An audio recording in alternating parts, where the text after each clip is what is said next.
नमस्कार, मी दुर्वा कांबळी माझे कोकणच्या बुलेटिनमध्ये तुमचं स्वागत करते। बुलेटिनच्या सुरुवातीलाच नजर टाकूया हेडलाईन्सवर। दापोली मुरुड पाठोपाठ हरणे येथे पुन्हा सापडले बेवारस चरस। चरसच्या पाकिटावर अफगाणी ब्रँड असल्यामुळे खळबळ। गुजरातच्या चरस प्रकरणाशी कनेक्शन असल्याचा वर्तवण्यात येतोय अंदाज।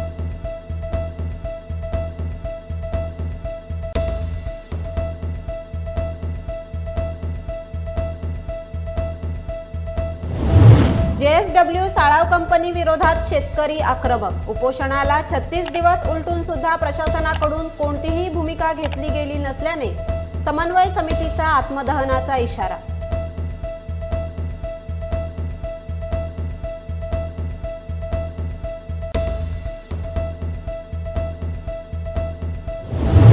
मुंबई गोवा महामार्गाची अवस्था दयनीय। राणेंनी घेतली मुख्यमंत्र्यांची भेट। मुंबई गोवा महामार्गाबाबत केली चर्चा।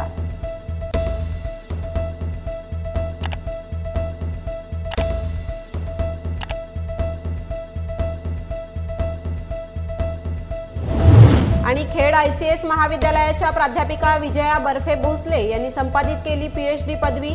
प्राध्यापक बर्फे भोसले यांच्यावर होतोय अभिनंदनाचा वर्षाव।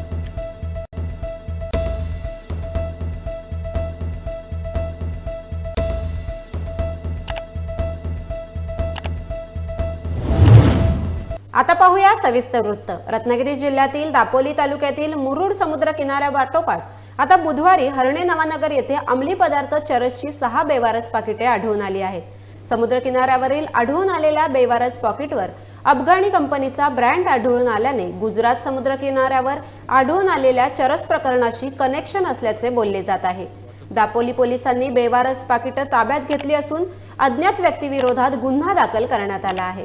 मुरुड येथे 2 दिवसांपूर्वी पोत्यामध्ये सुमारे 40 लाख रुपये किमतीचे बेवारस चरस आढळून आल्याने एकच खळबळ उडाली होती। दापोली पोलिसांनी दिलेल्या माहितीनुसार ही पॉकेटे समुद्रकिनारी वाहत आली असण्याचा अंदाज वर्तवण्यात आलाय। अशा प्रकारचे पाकिट सौराष्ट्र गुजरात समुद्रकिनारी देखील मिळाले होते अशी माहिती उपलब्ध झाली आहे।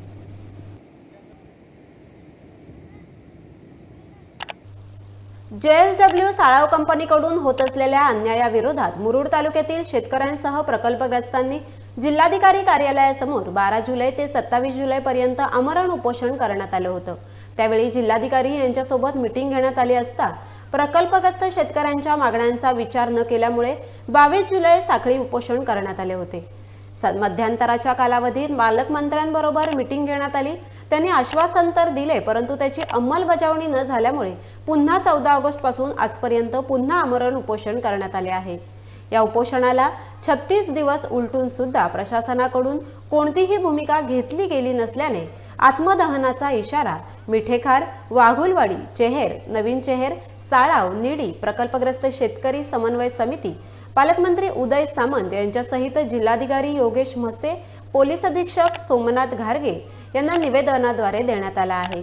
रायगड जिल्हा प्रशासन व राज्य सरकार यांनी JSW भांडवलदार यांच्यासोबत आर्थिक व्यवहार साधण्यासाठी हतबल झालेले दिसून येत असल्याची प्रचिती ही प्रकल्पग्रस्त शेतकरी हे उपोषणाला बसल्यापासून आजपर्यंत त्यांनी घेतलेल्या गळचेपी धोरण स्वीकारत असल्याचं दिसून आलं आहे।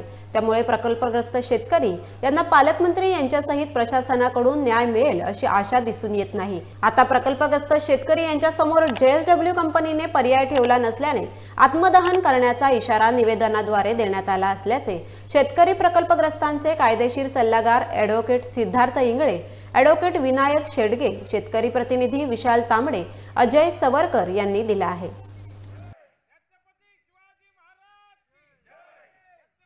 चेहेर, मिठेखार, वाघुलवाड़ी, निडी और सालाव, ये 5 गांव से सिक्कॉम ने जमीन लिया था 1989 में, और सिक्कॉम ने 432 7/12 के हिसाब से सर्टिफिकेट इशूड किया था, जिनको उनको नौकरी देना था और उनको मानधन देना था। 2009 में फिर से वेस्टफंड ने 495 एकड़ ज़मीन लिया है और उनको सर्टिफिकेट देके बोला है जो भाई हम तुमको नौकरी देंगे, मानधन देंगे, सर्टिफिकेट वाड़ी रकम देंगे, लेकिन कोई भी प्रकार का इनमें से उन्होंने हक नहीं दिया है। किसान का कहना है आज 36 दिन हो गया है कि हमारा ज़मीन हमको वापस दो। कार्यालय के सामने आज हम ये कहना चाहते हैं कि JSW जैसी कंपनी जिनके पास इतना बड़ा उद्योग है, लेकिन वो कोई भी प्रकार का इसके ऊपर चर्चा करने के लिए तैयार नहीं है, वो खाली गुमराह कर रही है और ऐसी कंपनी का हम लोग धिक्कार करते हैं। तालुक्यातील 6 गावांची JSW कंपनीने जागा 1989 आणि 2010ला एक्वायर केलेल्या आहे। 1990 मध्ये जे शेतकरी आहेत त्यांनी ज्या जमिनी दिल्या त्या आपल्या कुटुंबातील कोणीतरी रोजगार मिळेल कुठल्या तरी मुलाला याकरता सगळ्या जमिनी दिलेल्या आहेत। परंतु आज 1989 पासून 32 वर्ष झाली तरी आजपर्यंत कुठल्याही शेतकऱ्याच्या मुलाला त्या ठिकाणी नोकरी सामावून घेतलेली नाही आहे। त्यांना सर्टिफिकेट कंपनीने दिल्या परंतु त्यांची चेष्टा केलेली आहे। 1932 पासून आज जवळजवळ 32 वर्ष झाली 1989 पासून। आज जर कंपनीने त्यांना रोजगार दिला असता म्हणजे पगार दिला असता तर तो 15,000 जरी किमान दिला असता तर आता 32 वर्षापर्यंत तो 90 लाख रुपये एवढी अमाउंट त्याची झाली असती। परंतु आज कंपनी त्यांना सुद्धा लाथाडत आहे आणि कंपनीने जमिनी घेतल्या, पिकत्या जमिनी घेतल्या। आज जर कंपनीने त्या जमिनी परत दिल्या तर आमचा शेतकरी जो आहे त्या ठिकाणी ते शेती करून आपल्या कुटुंबाचा उदरनिर्वाह करू शकतो। परंतु आता कंपनीला या जमिनी दिल्यामुळे तिथला जो शेतकरी आहे तो भूमिहीन झालेला आहे आणि त्याची उपासमार आज या ठिकाणी चालू आहे। आणि या कंपनीच्या विरोधात आमच्या जमिनी परत मिळण्यासाठी हा 12 जुलै 2023 पासून जो आमरण उपोषणाचं या ठिकाणी आंदोलन चालू आहे, आमरण उपोषण चालू आहे, त्यासाठी जोपर्यंत आमच्या शेतकऱ्यांच्या मागण्या पूर्ण होत नाही तोपर्यंत हे आंदोलन असं चालू राहील। आज जो इथे उपोषण आपण पाहताय गेली 36 दिवस इथे आमरण उपोषण आपण कलेक्टर ऑफिस अलिबाग इथे आपण करतोय। कारण आहे असं की 1990 साली सिकॉम कंपनीने आपल्या शेतकऱ्यांच्या जागा साळाव, वाघुलवाडी, चेहेर, मिटेकार तसेच निडी या गावातील लोकांच्या जमिनी घेतल्या। कशासाठी तर तुम्हाला प्रोजेक्ट आणून तिथे नोकऱ्या देऊ, परंतु प्रत्यक्षात कित्येक लोकांना अजूनही नोकरी तिथे मिळालेली नाही। आणि जी जागा आहे ती 530 एकर जागा त्यावेळेस घेतली होती, परंतु जे प्रत्यक्षात वापरच्या जागेचा आहे तो 250 एकरचा आला। 280 एकर जागा तेव्हा सुद्धा पडीक ठेवली। पुन्हा एकदा वेल्सपन कंपनीने 2009 आणि 10 साली प्रॉपर करार केला की तुम्हाला आम्ही नोकऱ्या देऊ, अन्यथा त्याचा वाढीव रक्कम या सगळ्या गोष्टींचे प्रॉपर मुद्दे सुद्धा असा करार केला गेला।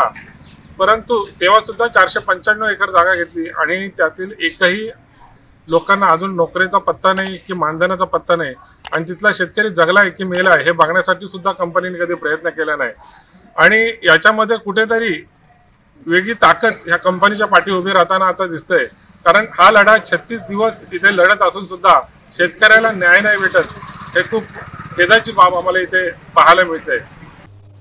गणेश चतुर्थी सण अवघ्या काही दिवसांवर येऊन ठेपला असून मुंबई गोवा महामार्गाची अवस्था दयनीय बनली आहे।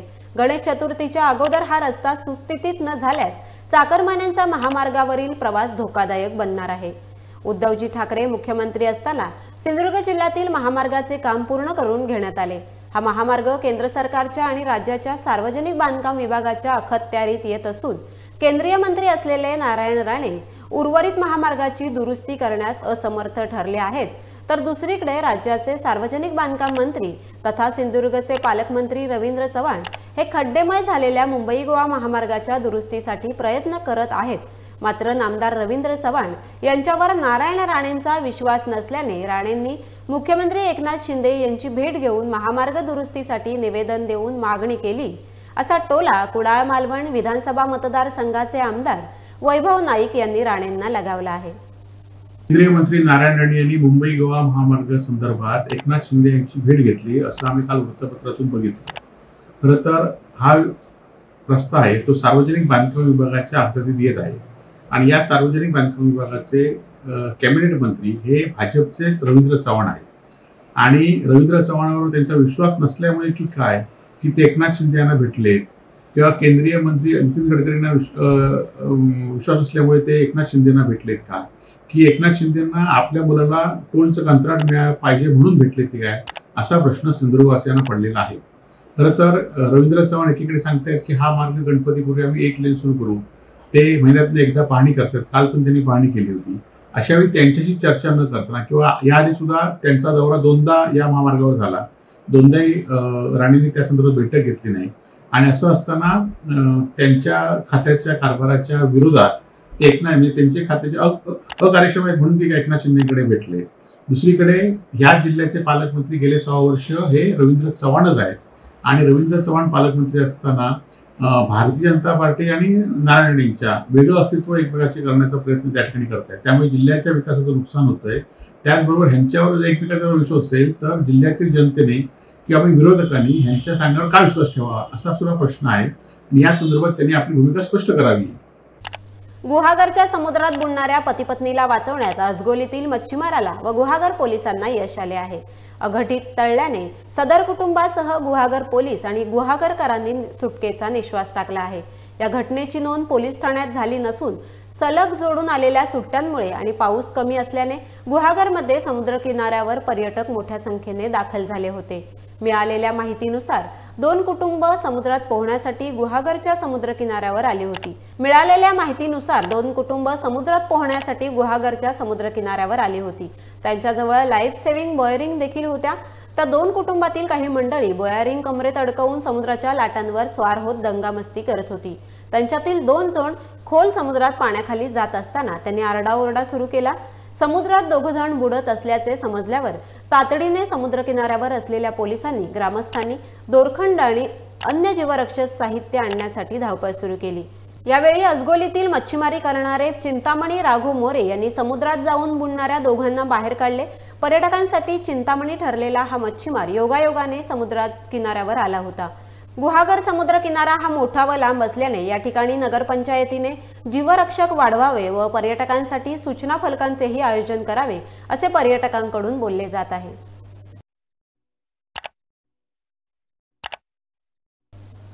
खेड येथील सहजीवन शिक्षण संस्थेच्या ICS महाविद्यालयातील BMS विभागातील प्राध्यापिका विजया बर्फे भोसले यांनी नुकतीच मुंबई विद्यापीठाची PhD पदवी प्राप्त केली आहे. प्राध्यापिका बर्फे भोसले या ICS महाविद्यालयाच्या BMS विभागात विभाग प्रमुख म्हणून गेली 13 वर्ष कार्यरत आहेत. त्यांनी संशोधनासाठी study of integration of digital marketing with rural marketing special reference Ratnagiri district हा विषय निवडून त्यावर 4 वर्ष संशोधन केले. बिझनेस पॉलिसी ॲडमिनिस्ट्रेशन विषयामध्ये गेली अनेक वर्ष ते अभ्यास करत आहेत. मुंबई येथील रामानंद आर्या DAV महाविद्यालयाच्या केंद्रावर सुंदरराव मोरे महाविद्यालय, पोलादपूरचे प्राचार्य डॉक्टर दीपक प्रल्हाद रावेरकर यांच्या मार्गदर्शनाखाली त्यांनी हे संशोधन पूर्ण केले. या संशोधनाचा सर्व स्तरावरून संशोधक, विद्यार्थी आणि कोकणातील व्यावसायिक यांना उपयोग होणार आहे. त्यांच्या या यशाबद्दल सहजीवन शिक्षण संस्थेचे अध्यक्ष हिराबाई बुटाला, संस्थेचे कार्याध्यक्ष मंगेश बुटाला, ICS महाविद्यालयाचे चेअरमन ॲडव्होकेट आनंदराव भोसले, त्यांच्या या यशाबद्दल सहजीवन शिक्षण संस्थेचे अध्यक्ष हिराबाई बुटाला, संस्थेचे कार्याध्यक्ष मंगेश बुटाला, ICS महाविद्यालयाचे chairman advocate Anandrao Bhosale, IT BMS विभागाचे चेअरमन अमोल बुटाला, सर्व संस्थेचे पदाधिकारी, प्राचार्य प्रोफेसर अनिता आवटी, विभाग प्रमुख डॉक्टर सचिन भोसले तसेच महाविद्यालयातील सर्व शिक्षक, शिक्षकेतर कर्मचारी यांनी अभिनंदन केले आहे.